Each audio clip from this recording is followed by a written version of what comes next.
Vamos a hacer un visionado cronológico hasta que aparece en los primeros síntomas de psicosis. Vamos a hacerlo a través de un caso real y concreto. Javier nace en una familia muy concreta a los 4 años, donde empiezan a pasar una serie de cosas, que los padres se caracterizan porque son muy asociales. Información relevante también es que la madre concretamente, al ser muy religiosa, pues recurre muchas veces al rezo para gestionar sus problemas. A los 4 años podemos decir que Javier, como consecuencia de esos padres divorciados que son muy asociales, pues tienen dificultades para establecer vínculos. ¿Qué panorama nos encontramos? Que Javier se encuentra con la necesidad de tener que interactuar, y a la hora de interactuar se va a poner de manifiesto pues toda esa ausencia de habilidades sociales a las que ha sido expuesto durante tantos años. Ya hay partes de los síntomas de la psicosis: anidonia, falta de motivación. Son más los síntomas negativos los que han aparecido hasta ahora, pero todavía los positivos no, que es la aparición de alucinaciones como tal. Primer paso a la hora de desarrollar la parte de las alucinaciones en el trastorno psicótico. Todo esto empieza con el rezo como conducta reguladora. Tiene en este punto una ausencia de sentido brutal en su vida, tiene de alguna manera todo el rato el contacto con sensaciones desagradables, una falta de coherencia, de culpa, de no saber qué le pasa. De aquí, repito, no hay alucinaciones todavía, simplemente son interpretación de sensaciones. Pero a partir de ahora es cuando la cosa se pone fea. Rara vez mostramos contenido tan valioso de nuestros cursos. Este clip es una oportunidad única. Un caso real de psicosis extraído del curso de análisis funcional de la conducta aplicado a casos clínicos. En él, 3 profesionales, Lidia Viñuela, Carlos Bernabé y Jorge Meléndez, analizan 13 casos reales, cada uno con su análisis funcional, además de un montón de role-playings de intervención clínica. Ya está disponible en nuestra web. Apúntate ahora a un precio especial. No te lo pierdas. Muy buenas, me presento, soy Jorge Meléndez, terapeuta de Engrama, y hoy vamos a hablar de un trastorno muy concreto, que es el trastorno psicótico, bien conocido también fuera del ámbito de diagnósticos como la psicosis. Me hace especial ilusión poder hablar de este problema, porque parece que al final, cuando hablamos de diagnósticos que describen comportamientos muy disonantes de lo normativo, cuando hablamos de psicosis luego lo veremos, por supuesto, pero hablamos de alucinaciones, hablamos de sensaciones extrañas, hablamos de casi de interactuar o percibir cosas cuando realmente no existen. Y aquí es donde precisamente, desde mi punto de vista, hace falta una aproximación funcional, contextual, más que nunca, porque cuanto más difícil es de explicar algo, más aparecen explicaciones más descriptivas, más biomédicas, y creo que resulta bastante interesante y un reto para mí el poder hablar precisamente desde el análisis funcional de la psicosis. Dicho esto, quiero que entendáis que vamos a hacer la siguiente estructura para que podamos ir desgranando bien este problema. En un principio haremos un primer encuadre biomédico, es decir, qué tiene que decir este encuadre a la hora de definir estos comportamientos, estos síntomas asociados a la psicosis. Una vez habiendo definido y habiendo entendido qué explicación se hace desde este modelo, vamos a hacer un desgranamiento muy progresivo, cogiendo, por supuesto, un caso concreto, individualizado, y evidentemente es un caso real, y además, claro, he podido cambiar la información pertinente como para reservar esa parte de privacidad, pero que sepáis que al final sí es un caso real. Vamos a utilizar este caso como para ver cómo una persona con un comportamiento muchas veces muy normativo, me gusta más la palabra normativo que normal, porque eso no significa que sea ni mucho menos patológico, que nos podamos incluso sentir identificados en ciertos momentos con, vale, me puedo encontrar yo en un contexto pues, con comportamientos más o menos, como bien decía, normativos, y cómo voy a ir pasando por claves contextuales que van a ir definiendo y configurando una serie de comportamientos anómalos, difíciles de explicar y, como ya os digo, que van a sorprender.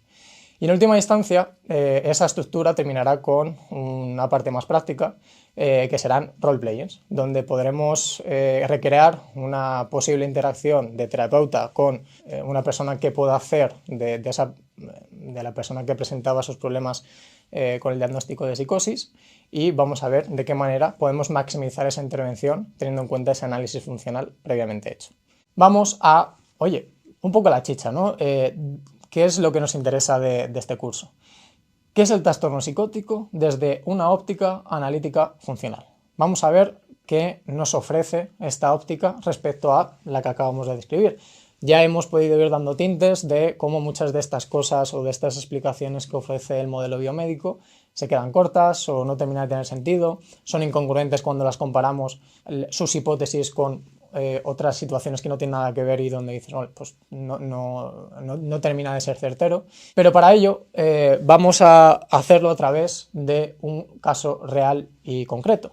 ¿Por qué prefiero explicar la óptica funcional de la psicosis utilizando un caso? Porque si no vamos a caer en algo que muchas veces creo que quita claridad a la hora de explicar las cosas de esta manera, que es hacer un batiburrillo de posibles hipótesis de por qué alguien hace algo. Hombre, esto podría ser porque a lo mejor se ha pasado por esto, por esto, por esto. Funcionalmente podríamos decir que esto es adaptativo y por lo tanto nunca nos quedaríamos con el gusanillo de entender cómo es posible que una persona con un contexto concreto y un comportamiento normativo pueda llegar a lo mejor interactuar con un estímulo que no existe, como puede ser una entidad o un demonio barra lo que sea, que es precisamente lo que le ocurre a esta persona. Una interacción durante 5 minutos de ida y de vuelta donde puede ver de forma visual y muy clara un estímulo cuando realmente no existe el mismo. Así que, sin más dilación, vamos a por ello. Para ello, poneros en contexto desde el principio. Vamos a hacer un visionado cronológico desde el nacimiento de esta persona, los primeros años de infancia, hasta que aparece los primeros síntomas de psicosis. Para ello nos vamos ya a los 4 años. Información importante es que la persona de la que voy a hablar se llama Javier y Javier nace en una familia muy concreta a los 4 años donde empiezan a pasar una serie de cosas que los padres se caracterizan porque son muy asociales, los padres luego se divorcian. Información relevante también es que la madre concretamente al ser muy religiosa, muchas veces recurre a ese tipo de explicaciones de este carácter para gestionar su propio malestar. Es diagnosticada con una cosa concreta que le pone el nombre, que es de ansiedad crónica, y como os decía, pues recurre muchas veces al rezo para gestionar sus problemas, al mismo tiempo que se caracteriza también porque hay muy poca o nula movilización por parte de la madre para intentar resolver los problemas de ansiedad. Únicamente lo que hace es refugiarse en el rezo como forma de gestionarlo, al mismo tiempo como a nivel de congruencia de lo que le pasa, recurre muchas veces al pasado o a su niñez como para entender qué es lo que está pasando. Recalco en estas vivencias y en estas características de la madre porque luego van a ser súper importantes para entender cómo se van generando una serie de comportamientos en Javier. Importante también entender que a los 4 años Javier tiene una hermana. A los 4 años podemos decir que Javier, como consecuencia de sus padres divorciados que son muy asociales, pues tienen dificultades para establecer vínculos al ser asociales. Por lo tanto, no mantienen ningún tipo de vínculo con nadie de la familia, no tienen amistades y prácticamente hacen que Javier ni siquiera en los primeros años esté en la guardería. Con estas características podemos intuir que hasta los 4 años el contacto de Javier con otras personas que no haya sido su madre, porque concretamente después del divorcio Javier se queda con la madre, no ha tenido prácticamente nada. Y esto va a hacer que si el único contacto que ha tenido hasta los 4 años ha sido con la madre, podemos hipotetizar y concluir que el principal reforzador social o el reforzamiento social que recibe Javier va a provenir por parte de la madre. Y esto es súper importante entenderlo, porque claro, en el momento en el cual nace su hermana cuando él tiene 4 años, automáticamente la atención de la madre empieza a diversificarse entre Javier y ahora la hermana. Un evento como tal, a una persona o a otro niño de su edad, que a lo mejor no pase por un contexto parecido como el suyo de tanto aislamiento, a lo mejor el hecho del nacimiento de su hermana puede ser irrelevante. ¿Por qué? Porque, oye, si de repente, pues, vale, mi madre puede ser mi principal figura de que me genera o me permite acceder a ese reforzamiento de atención o el reforzador social, pues a lo mejor luego puedo recurrir en un hermano, puedo recurrir en primos, porque hay conexión a nivel familiar, puedo recurrir a pequeñas amistades que pueda tener, porque luego también tengo un padre que me puede llevar al parque, pero en este caso tampoco disponía del padre porque se desentendía completamente. Entonces, este mismo hecho, a nivel de impacto en Javier, no podemos, es trascendental precisamente porque de repente su principal reforzamiento social se diversifica a lo bestia, lo pierde de un plumazo. Entonces eso ya le pone una tesitura de que le afecta con unos primeros síntomas de ansiedad muy grandes y son los primeros que empieza a experimentar. Llegamos a esa evitación social como solución al malestar del déficit de habilidades sociales. Lo llamo de esta manera en esta parte porque ya a los 4 o 5 años empieza lo que es el contexto escolar. Cuando llega el contexto escolar, ¿qué panorama nos encontramos? Que Javier se encuentra con la necesidad de tener que interactuar. Y a la hora de interactuar se va a poner de manifiesto pues, toda esa ausencia de habilidades sociales a las que ha sido expuesto durante tantos años. ¿Qué empieza a ver? Pues como consecuencia de ver que no puede, pues empieza a desarrollar una serie de comportamientos que le adaptan a esa situación. Si yo veo que quiero pero no puedo y eso me genera una ansiedad brutal, empieza a haber comportamientos adaptativos como evitar juegos con otros niños, una rigidez comunicativa, no tener contacto visual, empezar a desarrollar estereotipias, que son los comportamientos muchas veces del TDAH, de donde al final se mueven mucho las manos, zonas del cuerpo concretas, y una dificultad enorme para iniciar y mantener conversaciones.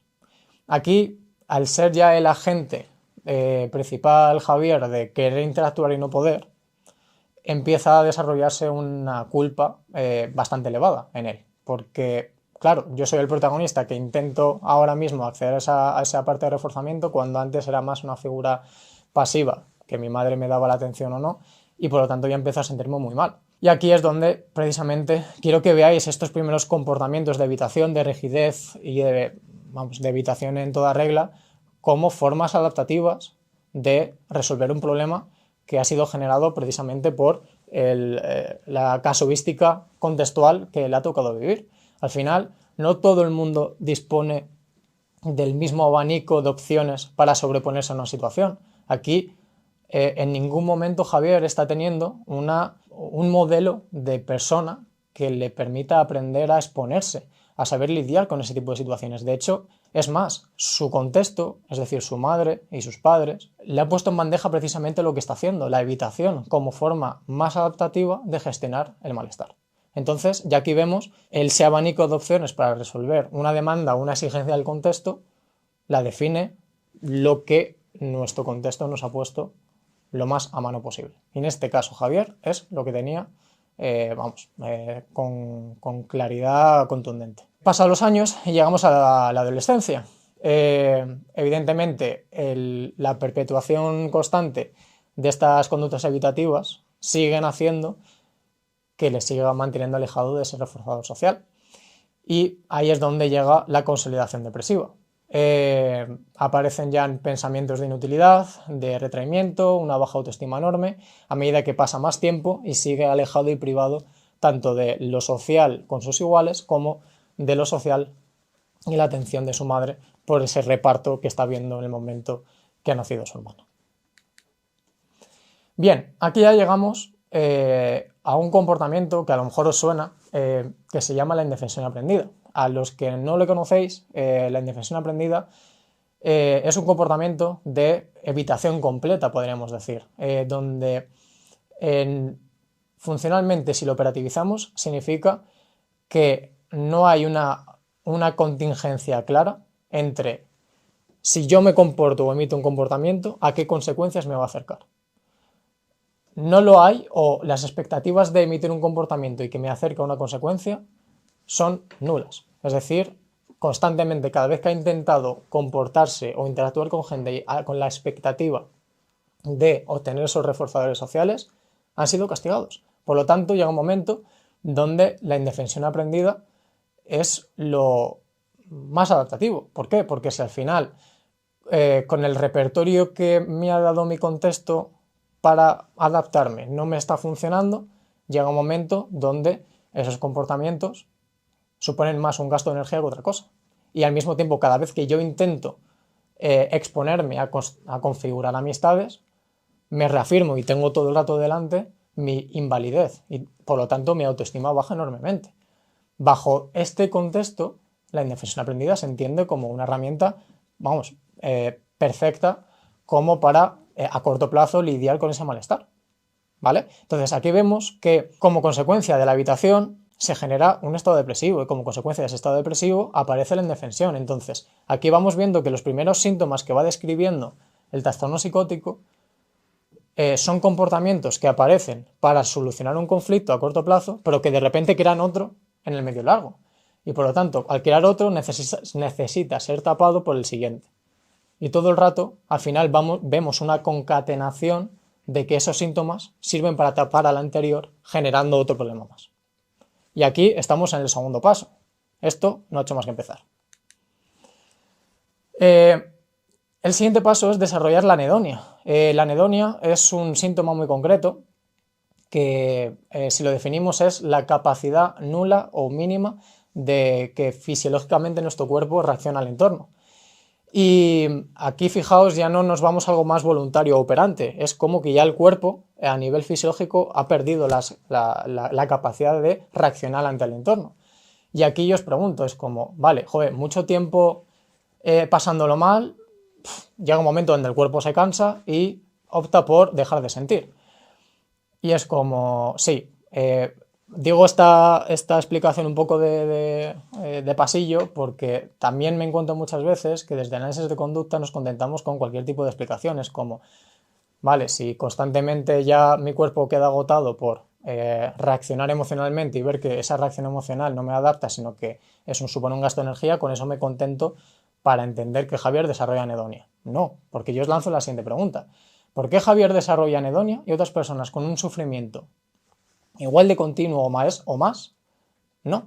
Yo creo que todo el mundo hemos conocido, bien de forma más cercana o lejana, personas que han podido estar perfectamente 20 años con su sistema nervioso generando un tipo de reacción fisiológica tan elevada de ansiedad y de forma constante sin que decaiga en ningún momento. Entonces, aquí ya estamos viendo que el contacto, o sea, la cronicidad continua de ansiedad sin que se obtenga respuesta no es suficiente para explicar por qué aquí aparece la anedonia. Entonces, vamos a ver por qué en este caso Javier, aparte de ver que realmente no era recompensada, sí la desarrolló y por qué sí se vuelve algo adaptativo para él con las circunstancias que le rodean. Pues esas personas que, a pesar de estar muy mal y que su sistema nervioso está continuamente reaccionando, por lo menos conservan mínimos microreforzadores como pequeñas amistades, momentos de disfrute porque tengo algún tipo de hobby, alguna actividad que me ha apuntado de deporte en su debido momento, logros pequeños. Literalmente Javier no tenía absolutamente nada, o sea, no tenía absolutamente nada, ni amistades, ni hobbies, ni la atención de la madre, incluso la había perdido porque se había volcado en el cuidado de su hermana. O sea, no había absolutamente nada. Entonces, en un contexto donde no hay ni siquiera esos microreforzadores, es cuando aparece esa parte de anedonia, ¿vale? Entonces, al final, la forma de entender fisiológicamente su cuerpo es sentir cosas es igual a gastar energía sin beneficio, ¿ok? Y aquí importante entender que parece que solo el condicionamiento operante se lleva... Hay que entender que a nivel de condicionamiento clásico, una respuesta condicionada también se mantiene o desaparece en función de las consecuencias. Y nos vamos a una respuesta incondicionada superprimaria, como lo es el llanto. El llanto es considerado una respuesta incondicionada. El llanto es nuestra expresión a máximo nivel cuando somos bebés para comunicarnos con el mundo. Tened en cuenta que cuando nace un bebé no tiene ni lenguaje, no tiene conciencia de sí mismo, no sabe quién es, ni qué hace, ni se va a andar, ni nada. De hecho, el ser humano es de los animales más indefensos al nacer. Un elefante cuando nace, a los 10 minutos te lo puedes encontrar al otro lado buscando la comida. Un ser humano nace y necesita estar todo el rato en contacto con la madre. O sea, somos seres súper indefensos, donde al final también la adaptación pasa por desarrollar ese lenguaje y adaptarnos al contexto. Pongo este ejemplo de este reforzador, de esta respuesta incondicionada como es el llanto, porque es nuestra forma de tengo hambre, lloro, tengo una necesidad de que me duele algo, lloro, quiero atención, lloro. Es mi única forma de adaptarme al contexto. Pues bien, a pesar de eso, de lo valioso que es, si en su debido momento ese llanto no es recompensado o con adaptarme al entorno, con acercarme a esos reforzadores, el llanto fisiológicamente puede desaparecer, por mucho que sea una respuesta incondicionada. De hecho, os animo a leer muchas investigaciones de niños en orfanatos en los años 60, que los orfanatos de aquella época pues, no es ninguna noticia de que reciben una atención pésima. Ves muchos casos de adultos ahora con incapacidad absoluta fisiológicamente de llorar, porque en su debido momento pues al final eran tratados, tratados ni siquiera es la palabra, porque era un descuidado brutal y total. O sea, al final los tenías en hileras de cunas donde todos lloraban y donde no daban abasto y donde no había una atención individualizada. Entonces, ¿el cuerpo qué es lo que aprende? Que llorar, y por mucho que tenga hambre y por mucho que tenga dolor o que tenga una necesidad de algo, y ver que no es recompensado, acaba categorizando el llanto como la parte de gasto de energía innecesario. Entonces es como vemos que también las respuestas condicionadas e incondicionadas, puramente desde el condicionamiento clásico, se mantienen o desaparecen por esas consecuencias. Y digo esto porque la anedonia opera directamente sobre las respuestas condicionadas. La anedonia hace referencia a la ausencia de, cuando nos exponemos a estímulos condicionados e incondicionados, la incapacidad de responder fisiológicamente ante los mismos. Y es lo que le estaba pasando a Javier. Fijaos que todavía no hemos llegado a la psicosis, pero es importante entender todo esto, cómo poco a poco se van aumentando la adquisición de según qué tipo de comportamientos para tapar lo anterior. Aquí me gustaría hacer un análisis en retrospectiva de lo que llevamos viendo. Ante la ausencia de habilidades sociales, Javier desarrolla depresión. Ante esa depresión y la falta de habilidades para resolverla, indefensión aprendida. Ante la indefensión aprendida, que es la evitación constante, se acaba desarrollando esa anedonia. Y ante esa anedonia, de repente llegamos a un nuevo comportamiento, a un nuevo síntoma que intenta reparar esa anedonia. ¿Sabes qué es? La aparición de imágenes intrusivas violentas como solución a la anedonia. Ni más ni menos, Javier empieza a desarrollar imágenes tan desagradables como él mismo cogiendo un cuchillo y degollando al hermano.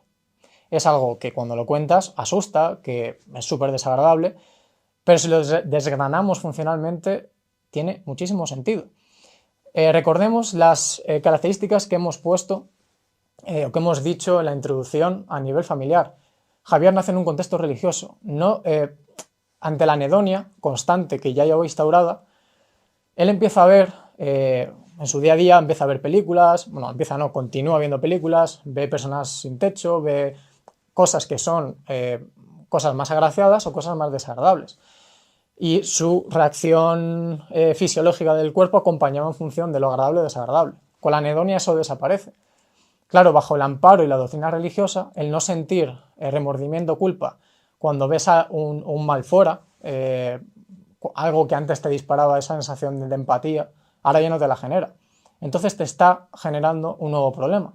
Él empieza, paradójicamente, ante la ausencia de sentir, empieza a sentirse inhumano, empieza a ver esa parte como algo muy desagradable que le suscita un enorme malestar. Entonces empieza a preocuparse un montón, porque empieza a ver que su cuerpo funciona como un robot y está perdiendo cada vez más esa parte indistinguible del ser humano de la empatía y de las reacciones fisiológicas de preocupación asociadas a eso.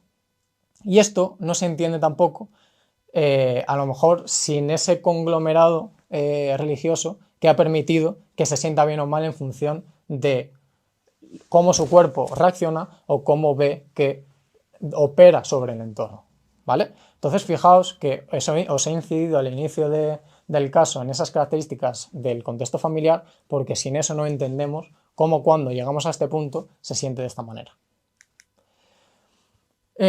Os lanzo la siguiente pregunta. ¿Por qué las imágenes, estas que hemos descrito, cogiendo un cuchillo Javier, degollando a la hermana, presentan esa morfología y esa función de matar a su hermano? ¿Por qué matar y por qué a su hermana? Y te paras a pensarlo y se vuelve muy funcional para la situación que está experimentando Javier. Javier en este punto disponía de una privación social enorme. De alguna manera, ante esa anedonia, el ver que precisamente ocurre un acto tan desagradable materializado por él y precisamente con su hermana, yo creo que pocas cosas hay que te puedan hacer reaccionar ante la inacción. ¿Cómo es eso? Y lo conseguía, de hecho, por eso se reforzaba.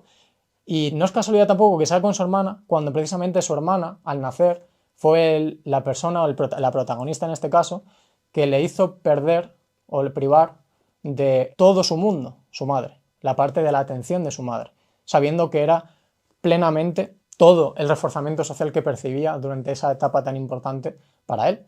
Entonces, recurriendo a esta información a nivel familiar, a nivel de precedentes, no es casualidad que su cabeza, en un determinado momento, de forma de control estimular, apareciesen según qué tipo de imágenes, que incluso a todo el mundo nos puede aparecer en un determinado momento. O sea, ¿quién no ha tenido un microflash en algún momento súper desagradable haciendo tremenda locura? Pero lo que pasa y la diferencia es que a nosotros nos puede pasar desapercibidos, pero en el caso suyo no pasó nada desapercibido y le hizo sentir muy mal. Y ante la anedonia se reforzó.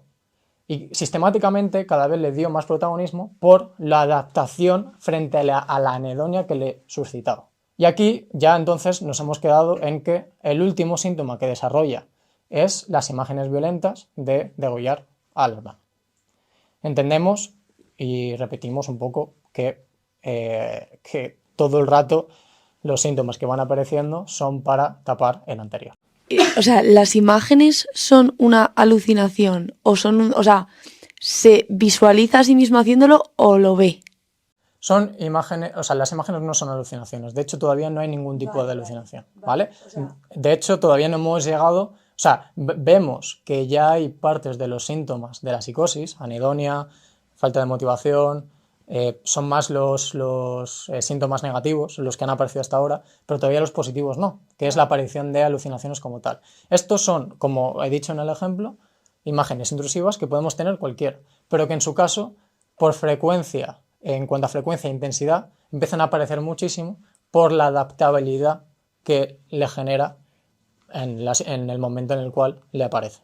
Vale, y otra pregunta, ¿por qué se refuerzan? O sea, porque está en un contexto, o sea, como está en una situación de anedonia, el hecho de sentirlo Sí.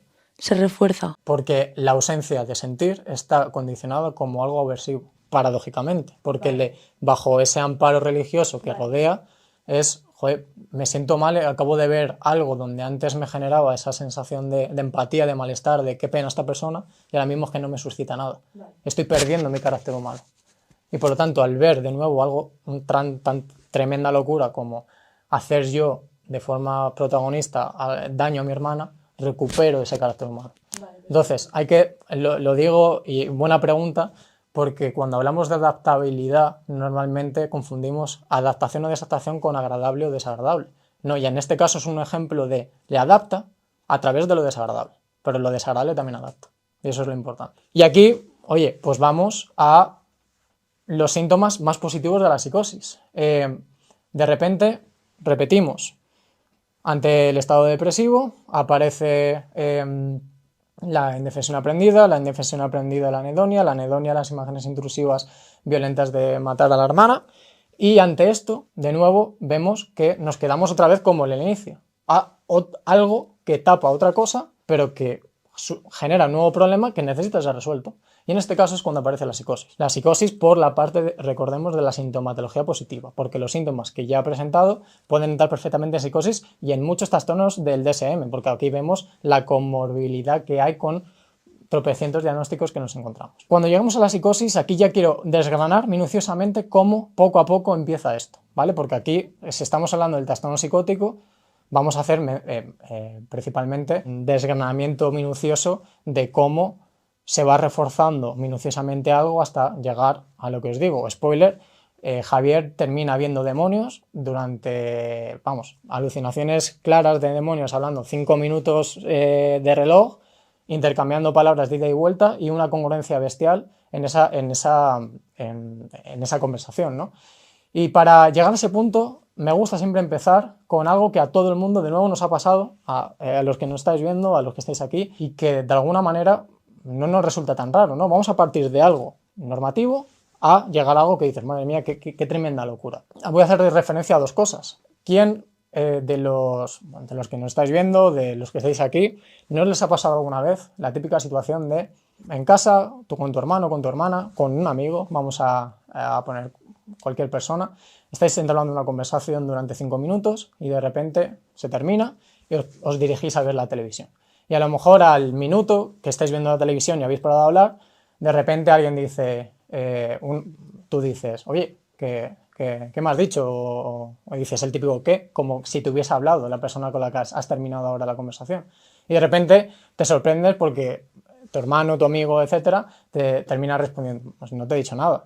Y de repente acabas diciendo, bueno, pues me habré columpiado, ¿no? Fijaos que esto es algo que ocurre, vamos, y nos seguirá ocurriendo. Es la típica situación donde acabamos de percibir algo que luego realmente no ha ocurrido. O bien, aquí hay dos hipótesis, o bien mi hermano me está mintiendo, o me está haciendo pasar por loco, o realmente pues he tenido un fallo yo. Creo que es bastante plausible que sea más lo segundo que lo primero, ¿no? Y a continuación también os pongo un ejemplo de la típica situación de cuando está uno durmiendo y le apetece ir al baño. Al levantarse e ir al baño, pues muchas veces nos da pereza el no quiero, por favor, recibir el fogonazo en los ojos y vamos muchas veces a tientas a oscuras al baño. Hay muchas veces, claro, vamos como con las manos por delante para intentar tocar las paredes y llegar hasta el baño. Y hay muchas veces, por lo menos yo por eso he puesto este ejemplo, hay veces donde he llegado a percibir y asustarme de que he calculado más las distancias y a lo mejor mi cabeza ha puesto la pared mucho más cerca de lo que estaba. Y de repente me he desequilibrado. Y literalmente yo he percibido a nivel sensorial y a nivel visual como que la pared estaba mucho más cerca. Y aquí, en estas dos situaciones, dices, son pequeñas microalucinaciones, momentos casi fugaces que, oye, compramos que esto a todo el mundo nos ha pasado y que no es ningún problema y que no es nada. Pero ya estamos comprando entonces de que esto es posible. Esto es posible sin necesidad de que metemos un poco un desequilibrio en neurotransmisores o el estar loco o el estar enfermo como para que ocurra esto. Desde luego esto que os estoy contando no tiene nada que ver con hablar con un demonio durante 5 minutos, pero precisamente la idea es, partiendo de aquí, cómo llegamos a eso. Y aquí lo segundo, en estos dos ejemplos tan tontos, aquí el contexto tiene mucho que decir. Yo lo que quiero cuando voy al baño es llegar sano y salvo y volver a mi cama sin haberme roto la nariz porque me he pegado contra la pared. Entonces, que de alguna manera esa alucinación o la percepción de la cercanía de la pared, la adelante, me adapta bastante, porque de alguna manera si me tengo que asustar y adelantarla, por lo menos me evito el choque y me hace estar como más precavido.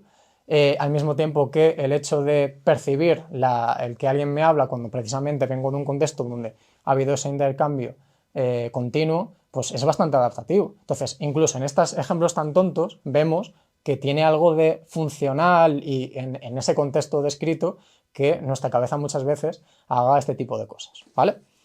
Dicho esto, ¿cómo partimos de aquí a que, retomando el ejemplo de Javier, qué es lo que empieza a pasar? Repaso de cómo llega Javier a la adultez, con una depresión grave de caballo, crónica, indefensión aprendida, anestesia emocional, una alta autocrítica, poca identidad personal, antecedentes familiares religiosos que dan explicaciones absolutas y sobrenaturales, y una necesidad urgente de sentir algo y entender lo que le pasa. Claro, llegados a este punto, si llega con este cóctel molotov Javier, lo podemos resumir en que es algo difuso, aterrador y sin estructura alguna. Y precisamente lo religioso empieza a ofrecer muchas respuestas a estas sensaciones. Lo religioso tiene algo que nos da normas claras, nos da roles, nos da una narrativa, nos da una explicación ante la incertidumbre y nos da una agencia externa que puede cargar con la culpa. Y si estamos viendo que precisamente nos hemos quedado en el punto en el que Javier siente una culpa enorme y se siente tan mal de ver que puede llegar a pensar en degollar a su hermana, la culpa no es poca. Y lo religioso aquí se empieza a volver bastante llamativo para ser el siguiente candidato a resolver el siguiente problema. Primer paso, a la hora de desarrollar la parte de las alucinaciones en el trastorno psicótico.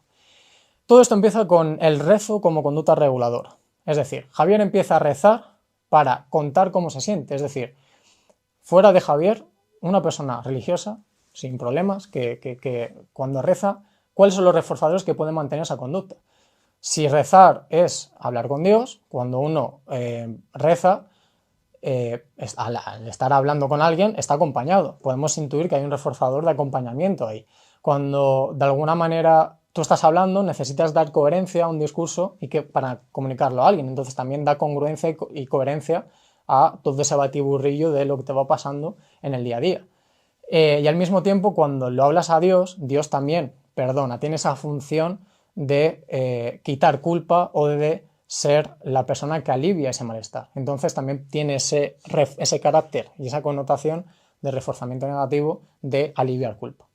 Entonces, hasta en este momento, no es de extrañar que Javier empieza a rezar bastante, precisamente encontrando todo esto. Si el reforzador social está ahí, cuando hay una ausencia y una privación de reforzamiento social tan grande, se vuelve súper saliente la conducta de rezar. Cuando hay incongruencia y empieza a haber congruencia, de nuevo un motivo más. Y si al mismo tiempo pues, hay esa parte de alivio de culpa porque de repente se está imaginando tremenda situación con su hermana, pues tiene bastante que decir. Segundo paso. Percepciones internas que lleva a través de las interpretaciones religiosas. Recordemos que, de nuevo, no es casualidad que recurra al rezo. De hecho, es la forma por excelencia que tenía la madre y que, por lo tanto, Javier llevaba exponiéndose desde bien pequeño. Y, al mismo tiempo, la forma de rezar era bastante peculiar. La forma de rezar de Javier era encerrarse en su habitación, poner todo a oscuras y encender una vela. Es prácticamente, morfológicamente, como lo hacía la madre. ¿Vale? Entonces, que eso no es cuestión de que se pusiese a jugar a la ouija ni mucho menos, sino simplemente es esa mayor conexión y que simplemente era algo que había aprendido literal de la madre. Cuando uno también se pone a rezar en condiciones como estas, uno cuando reza muchas veces también cierra los ojos. Cerrar los ojos supone privarse de la estimulación de fuera para ponerse más en contacto con la estimulación encubierta que uno puede autogenerar. Por lo tanto, empiezan a ver como imágenes rápidas. Uno cuando también está hablando o está rezando, va apareciendo un cúmulo de imágenes en relación a lo que vas recitando, ¿no? Y por lo tanto empiezan a aparecer esas imágenes rápidas de forma mental. Empieza a percibir sensaciones corporales ambiguas, sensaciones no raras, sino simplemente lo que podemos tactar como sentir a Dios. De hecho, una persona que va a la iglesia, muchas veces la iglesia como espacio, tú te puedes encontrar muchos testimonios de qué paz interior siento cuando entro en la iglesia, y es que es al final un espacio tan condicionado a esa tranquilidad por toda la parte de reglas verbales en la comunidad religiosa que tienen esa capacidad de generar esa sensación. Pues bien, cuando uno reza en su habitación es como traerse de alguna manera la iglesia a casa, ¿no? Crear esa especie de conexión. Empieza a haber sombras periféricas, todo a oscuras, una luz puesta, una llama que se mueve. Es normal que también pueda percibir sombras, que en un principio, claro, bajo ese contexto religioso ya empieza a poder interpretarlas desde ese ámbito, ¿no?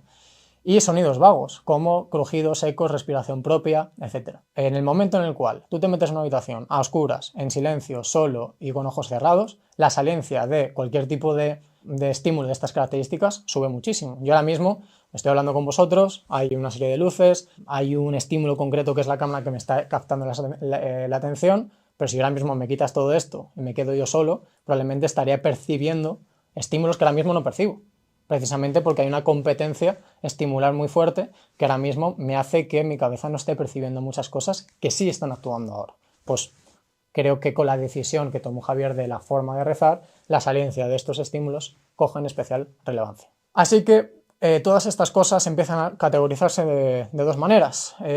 Aquellas presencias, aquellas sensaciones o cosas ambiguas que les suscitaba algo agradable, las empezaba a categorizar como señales, avisos de Dios, y aquello que no terminaba de entender y que por lo tanto le generaba algo más desagradable, lo interpretaba como el demonio, no tanto como que estuviese todavía ahí, pero sí como señales que al igual que me las puede enviar Dios, también puede haber señales desde el mal.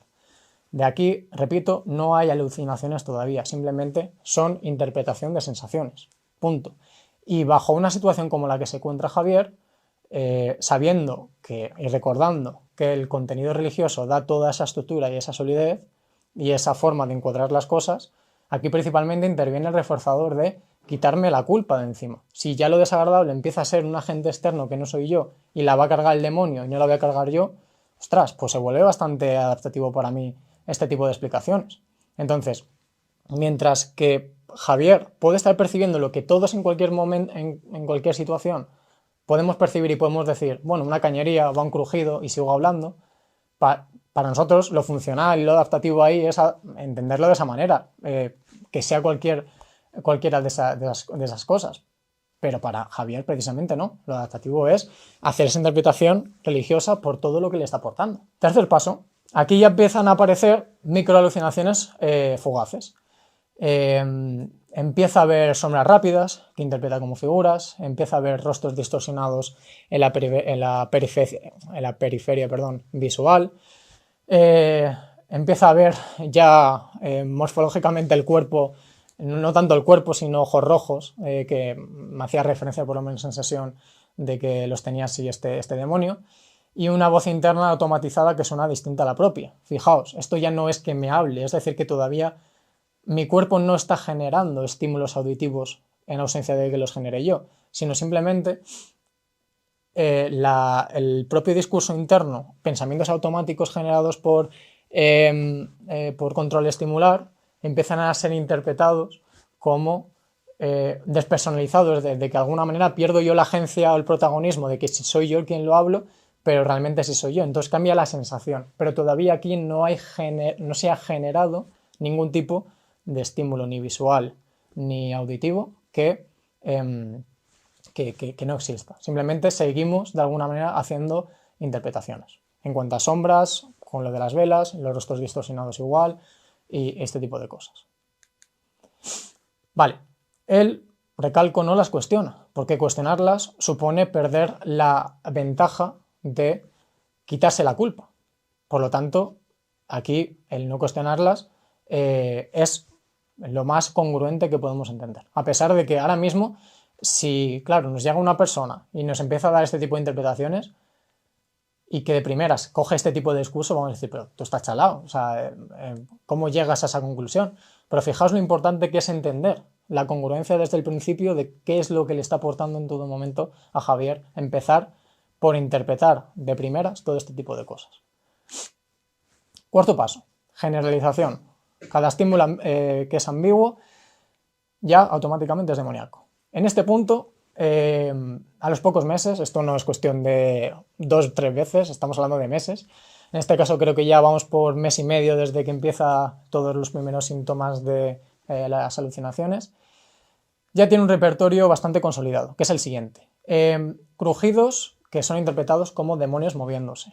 Las sombras como presencias espirituales. La voz interior crítica con sí mismo, que le machaca con que se sienta mal por pensar de esa manera con su hermano, o sea, con su hermana, es el demonio hablándole. La sensación de frío o de escalofríos como un ataque demoníaco, la taquicardia como una energía demoníaca y las pesadillas como mensajes del demonio a través de esa vía. Y uno puede decir, madre mía, qué pifostio aquí hay montado y qué interpretaciones tan concretas ha llegado a dar. Y aquí recupero y hago referencia a un libro que me gusta bastante y creo que es bastante famoso, más allá de análisis de conducta y de psicología, que es el libro de Viktor Frankl, El hombre en busca del sentido. Viktor Frankl era un psiquiatra que vivió el holocausto judío en Auschwitz y básicamente en el libro lo que recalca es cómo es posible psicológicamente que muchas personas que estuviesen en unas condiciones tan materialmente hablando, tan disonantes, tan aterradoras, tan desagradables, cómo es posible que día a día se levantasen, siguiesen adelante y que pudiesen de alguna manera enfrentar ese contexto. Y aquí lo que hace referencia muchas veces Viktor Frankl es dar sentido a lo que se está haciendo.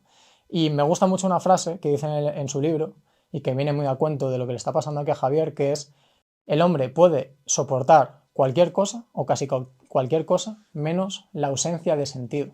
Es decir, la ausencia de sentido es de las peores sensaciones que puede experimentar una persona, concretamente los seres humanos, por la conducta verbal que hemos desarrollado y todo lo que a nivel de sentido nos aporta respecto diferencialmente al resto de animales.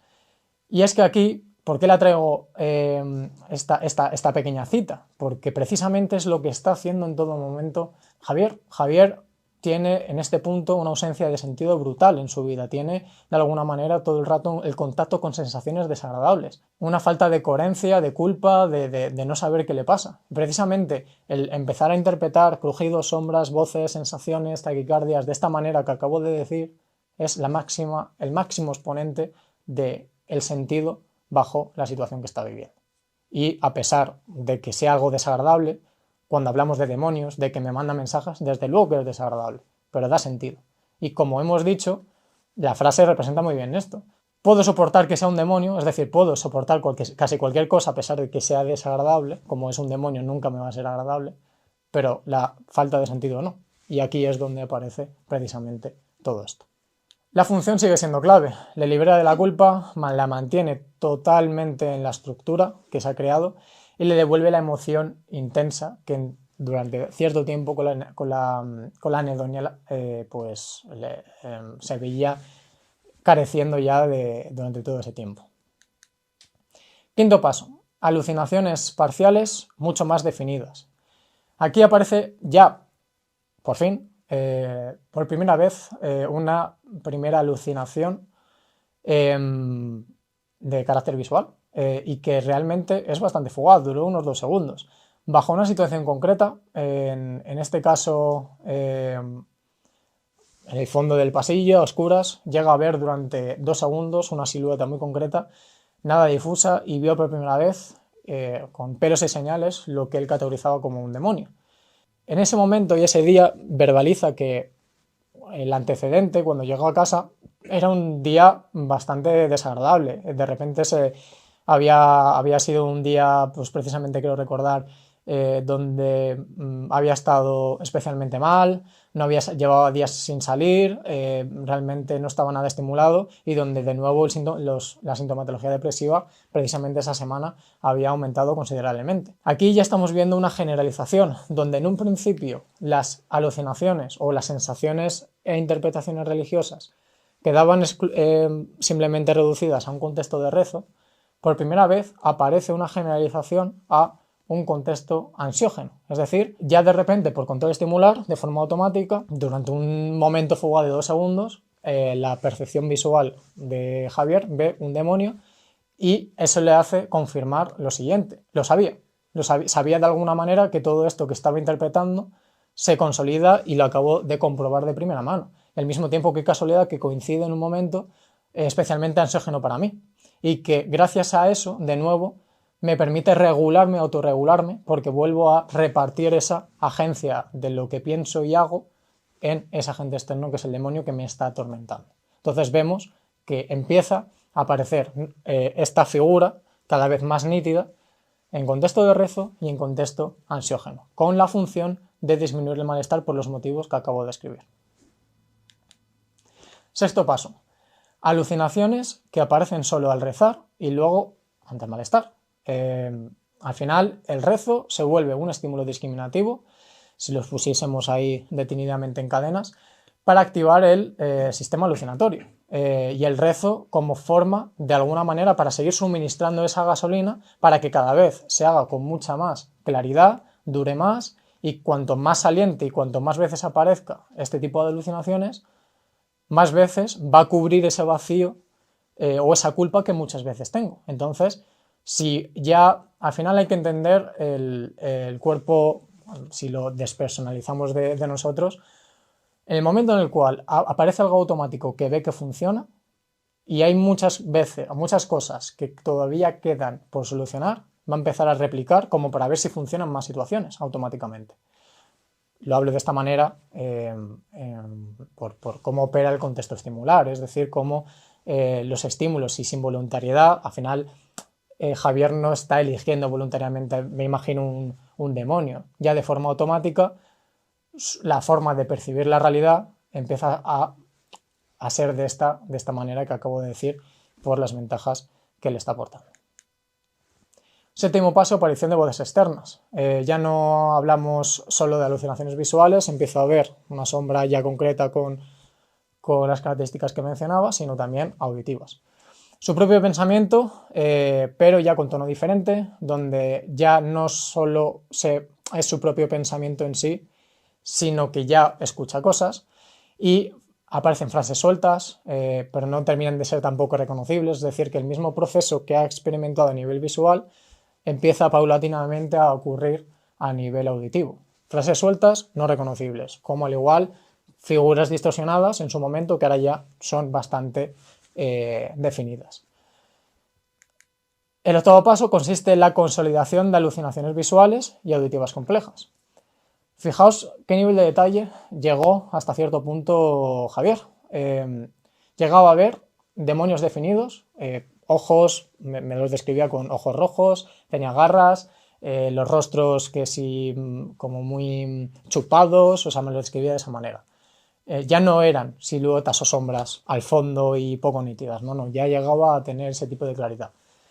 Desde luego que pude llegar a ver que también por el contenido de películas que le gustaban, muchas veces esas características morfológicas o anatómicas de esos demonios se parecían mucho al tipo de contenido que veía, ¿vale? Pero al final tampoco quiero desgranar tanto y irnos a lo importante, pero al final es un caso que se ve minuciosamente todo.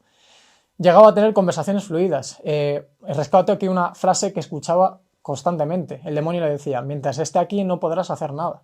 Ostras, es que no es casualidad que dentro de esa conversación y de esa alucinación auditiva, que el demonio te diga que mientras está aquí no podrás hacer nada, es la frase perfecta que una persona necesita escuchar cuando no tiene ningún tipo de habilidad por su propio medio para salir de una situación de malestar y de alguna manera justificar y perpetuar su pasividad, pero repartiendo esa agencia en algo externo, como es el demonio.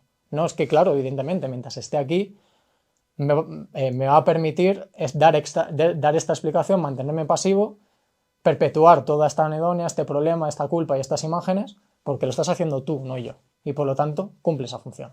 Aparecen voces diferenciadas, les llegaba a poner nombres concretamente, mensajes coherentes dentro de su narrativa religiosa, como los que he dicho, y al final empieza a haber alucinaciones súper concretas en función de contextos concretos. A resumidas cuentas, los demonios y Dios cumplen funciones específicas. Los demonios explican el malestar, la culpa y los pensamientos intrusivos, y Dios regula, consuela, estructura y guía ante los mismos. Conclusión, llegados a este punto no podemos, queda bastante claro que es difícil, después de escuchar una historia como esta, ver que esto es azaroso, que esto es repentino, y que es inviable, que su cabeza esté funcionando perfectamente bien y que de alguna manera todo lo que nos presentaba el modelo biomédico al principio se nos queda literalmente en un... Me asomo a ver las vistas un segundo y no me paro a analizar y reflexionar un poco. Efectivamente, yo aquí he cogido un caso que tuve la suerte de poder ver minuciosamente todo como os lo he explicado. Esto no es lo habitual, ni hace falta que podamos entender desde un principio por qué ocurre lo que ocurre. Muchas veces nos tenemos que ir a la hipótesis de mantenimiento, qué es lo que está pasando, y cambiarlo. Pero en este caso, oye, he tenido la suerte de poder encontrarme con un caso tan desgranado y donde se disponía de tanta información como para ver y dar respuestas a por qué la imagen en el momento concreto de degollar, por qué la hermana, por qué rezar, por qué ojos rojos, por qué la alucinación aparece la adultez y no antes. Se ve todo en este sentido. Entonces, no podemos seguir llamándolo como algo azaroso. Y fijaos que hemos visto del paso de estableciendo una línea base de lo que puede ser una microalucinación que hemos podido tantear en un momento puntual todo el mundo, a ver cómo puede llegar a tener ese tipo de conducta alucinatoria tan desarrollada con un proceso que lleva tiempo, que es súper progresivo y que va siendo reforzado cada vez más sistemáticamente por todas las características que le rodean. Permitidme hacer una vez más por lo menos el cómputo total de la cadena tan bestial que acabamos de configurar. Partimos de Javier en un estado de ausencia total de habilidades sociales que le priva de reforzadores, por lo tanto le genera un estado depresivo. Ese estado depresivo le hace que adopte la indefensión aprendida para no gastar energía. Esa indefensión aprendida le perpetúa la depresión por mantenerse cada vez más tiempo sin reforzadores sociales. Ante esa indefensión aprendida y esa depresión acaba desarrollando anedonia, es decir, la falta de sentir, que se vuelve muy adaptativo para compensar ese panorama. Ante la falta de sentir aparece un nuevo problema, que es la culpa por esa doctrina religiosa de pierdo mi carácter humano. A partir de ahí sirve de enlace para desarrollar lo que son las imágenes intrusivas, violentas contra la hermana. Eso me quita la culpa de la falta de humanidad, pero me añade otro problema, que es la culpa proveniente de cómo soy capaz de pensar de esta manera. Y por último, llega la psicosis, con los síntomas positivos de alucinaciones, como para llegar y compensar y rematar ese problema. Y fijaos que aquí no llega a avanzar o no termina por desarrollar más síntomas o más comportamientos, precisamente porque ha llegado a una forma perfecta de tapar todos los huecos. La alucinación, de forma religiosa, ver demonios y tan definidamente como ocurre, es capaz de cubrir todos los huecos que toda su vida ha intentado tapar. Y por lo tanto, acaba encontrando esa congruencia final con la sintomatología del trastorno psicótico. Entonces, vemos que el análisis funcional tiene muchísimo que decir aquí.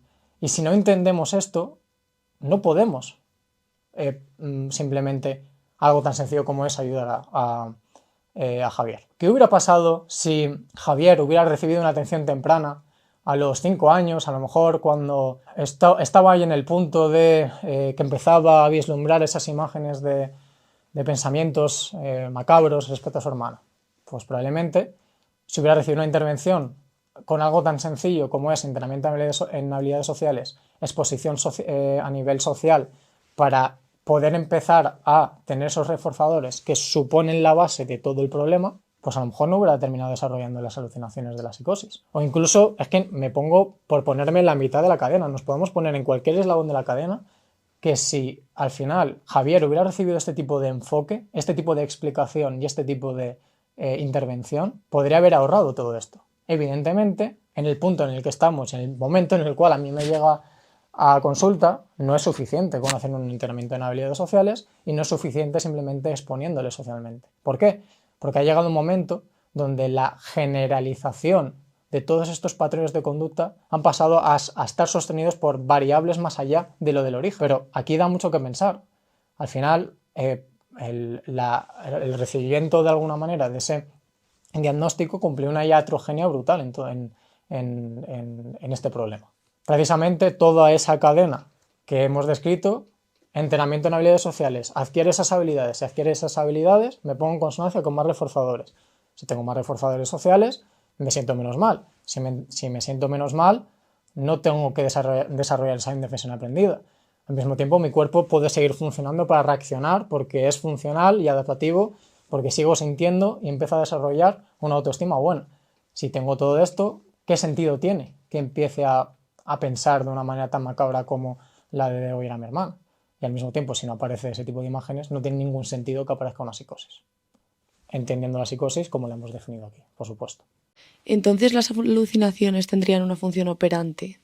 Sí, o sea, entendidas, o sea, las alucinaciones al final estamos hablando de percepción, la percepción de, o sea, tú ver algo, el recrear a nivel auditivo, a nivel visual algo, es un comportamiento operante. Es decir, en todo momento podemos encontrar un estímulo discriminativo que haga que tú puedas recrear o ver una imagen que queda reforzada por una consecuencia. Muchas veces esto se confunde y creo que haces la pregunta porque es casi automático, no hay voluntariedad en ello. Pero tampoco hay voluntariedad, por ejemplo, casi cuando vamos al baño y está la luz apagada, ¿qué es lo que hacemos? Damos al interruptor y es casi automático, no necesitamos procesar nada.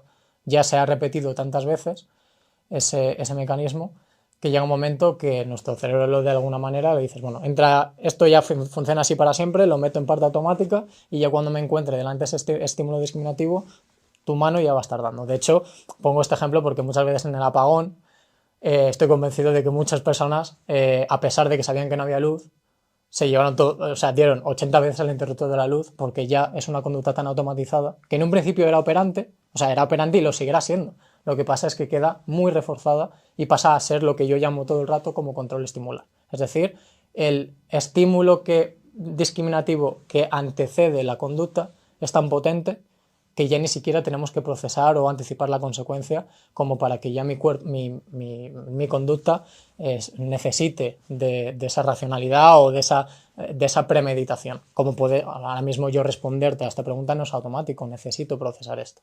Entonces, cuando hablamos de alucinaciones es un poco lo mismo. Llega un momento donde en un principio recordemos que el inicio de cómo empiezan las alucinaciones son interpretaciones. Ocurren cosas reales, yo las interpreto de una determinada manera, estímulo discriminativo, conducta reforzador, y se refuerza, se refuerza y cada vez llega un momento donde ya no lo hago deliberadamente, sino que el estímulo discriminativo hace que ya en vez de interpretaciones vea directamente lo que yo he interpretado de forma voluntaria tanto tiempo. Es que de hecho se confunde bastante. Muchísimo. Porque yo he escuchado en contextos académicos, o sea, a mí me han dicho que las alucinaciones se originaban por condicionamiento clásico y los delirios por operante. O sea, lo he escuchado tal cual así. Ya, o sea... Pero o sea, lo entiendo, claro. Total, y aquí os lanzo una pregunta también. Si yo te pregunto, ¿2 más 2? 4. Vale. Que tú respondas 4, ¿qué es? ¿Condicionamiento clásico o operante? Operante. Sí. ¿Tú has necesitado hacer la suma? No. ¿Es automático? Sí. Sí, pero en un principio necesitaste ya, que se confunde por eso, sí, ¿Necesitaste hacer la suma? Sí, a lo mejor cuando tenías 3 años, 4, 5, lo que sea. Ha llegado el momento donde es tan automático, es tan fácil que no necesitas hacer el mismo procedimiento, sino que ya vas directamente a la respuesta.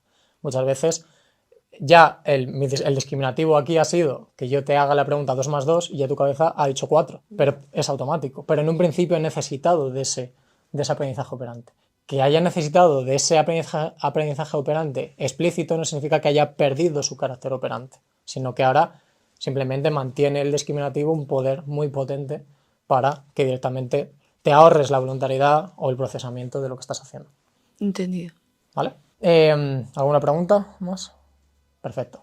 Vamos yendo a la intervención. Tampoco me quiero focalizar o tanto. Creo que aquí lo bonito también de este caso es poder tener la oportunidad de entender de principio a fin un caso donde se llega a esas magnitudes comportamentales partiendo de una situación estándar normal. Creo que el objetivo está cumplido, pero la intervención vamos a verla, no vamos a decir, bueno, la explicación, el análisis funcional puede dar mucho, pero intervención poco, ¿no? Es como, joder, precisamente si estamos diciendo que todo el problema y esa cadena descrita tantas veces que hemos hecho la mantiene la ausencia de reforzadores sociales, aquí es importantísimo que se ponga en contacto con ellos, y para ponerse en contacto con ellos habrá que hacer un entrenamiento claro en habilidades sociales y una exposición brutal, progresiva evidentemente, a todo lo condicionado que ha quedado de forma negativa los elementos sociales, las personas, etc. Al mismo tiempo, claro, lo primero sería utilizar el ámbito clínico, las sesiones como para hacer esas exposiciones, poco a poco, a medida que vaya perdiendo ese carácter, dar un sorpaso a su contexto natural, habiendo practicado herramientas, evidentemente en situaciones muy meticulosas donde podamos anticipar que las pueda asumir, estableciendo una buena línea base desde donde partimos y qué es lo que puede empezar a hacer, porque no podemos decir, oye, ya está, exposición social, vete al centro de Madrid, ponte a pedirle el agua a la gente. Pues se muere Javier de esa tarea, ¿no? Entonces, en todo momento aquí la tarea tan meticulosa que requiere por parte del terapeuta es establecer en todo momento qué se le manda, teniendo en cuenta el coste de respuesta y el beneficio que va a obtener de esa tarea. Y eso es bastante complicado. Al mismo tiempo, tenemos que exponerle también a las emociones desagradables sin recurrir a rituales. Fijaos, y aquí pongo un inciso. ¿Qué creéis? Y aquí también os lanzo a vosotros la pregunta. ¿Expondríais a Javier a una situación donde cuestionaríais la parte espiritual, cuestionaríais la existencia del demonio, cuestionaríais la existencia de Dios? ¿Sí o no? No. ¿Por qué?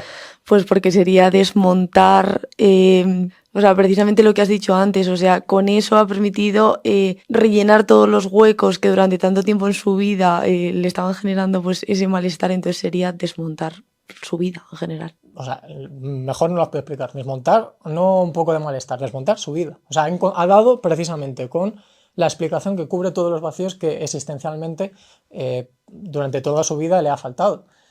Entonces, vamos, el momento que se haga eso lo perdemos. O sea, no vuelve a sesión. No vuelve a sesión y al mismo tiempo, oye, podremos generarle un rebote bastante importante a nivel sintomático de todos los comportamientos que hemos visto, ¿no? Entonces, desde luego que no. Si no podemos hacer eso y al mismo tiempo es la conducta que a corto plazo le permite adaptarse, pero a medio y largo plazo la que le hace desadaptarse, ¿qué hacemos? Pero aquí, bien, o sea, fijaos que al final, si nos vamos a todo lo que es el término de exposición, o sea, si utilizamos las técnicas puramente conductuales contextuales, aquí principalmente lo que yo siempre digo es que lo que debe diferenciar a un analista de conducta, por lo menos del resto de enfoques, no es tanto la especialidad de la técnica, sino, aunque sea algo tan simple con un entrenamiento en habilidades sociales, fijaos que aquí era súper pertinente, es saber en todo momento qué hacer y qué efecto va a causar. Un cognitivo conductual, una persona desde el ámbito psicodinámico, gestal, por supuesto que sabe y que utiliza esta serie de técnicas. Aquí lo que nos debe diferenciar no es que, madre mía, lo que ponemos los analistas de conducta a nivel de técnicas, tan diferentes al resto, no. Compartimos esas técnicas de forma transversal en muchos enfoques y lo que nos debe diferenciar es que aquí estamos viendo la magnitud de lo que podría causar un entrenamiento de habilidades sociales y una consonancia con esos reforzadores para generar un avance terapéutico enorme. Y si simplemente nos quedamos en, madre mía, de verdad, todo esto se reduce en hacer esto, si entendemos la conexión de todas las cosas, dices, por supuesto que sí, por supuesto que podemos llegar a entender la magnitud de eso y no nos podemos quedar en tan simple en entrenamiento de habilidades sociales, que vea tontería, ¿no?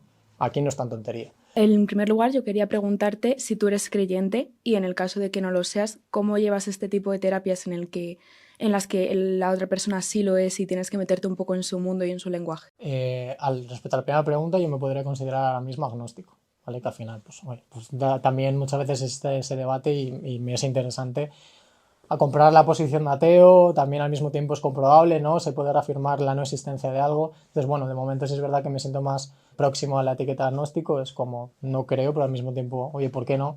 Pero bajo lo que es el marco de explicación o racional humano, pues no encaja que pueda ser coherente una cosa con la otra, ¿no? Entonces, simplemente me muestro de esa manera. ¿Y cómo esto afecta en terapia o en este tipo de casos? También es importante decir que ahora mismo soy agnóstico, pero en un pasado yo fui creyente.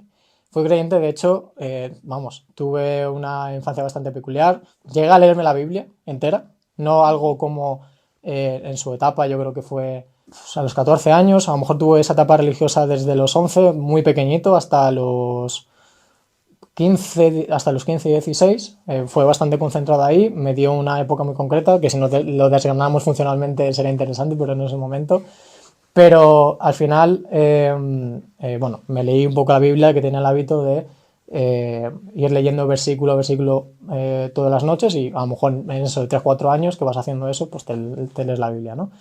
Y creo que al final, quieras o no, pues el haberme empapado de esa etapa religiosa me permitió también jugar bien esas cartas como para poder maximizar mi objetivo.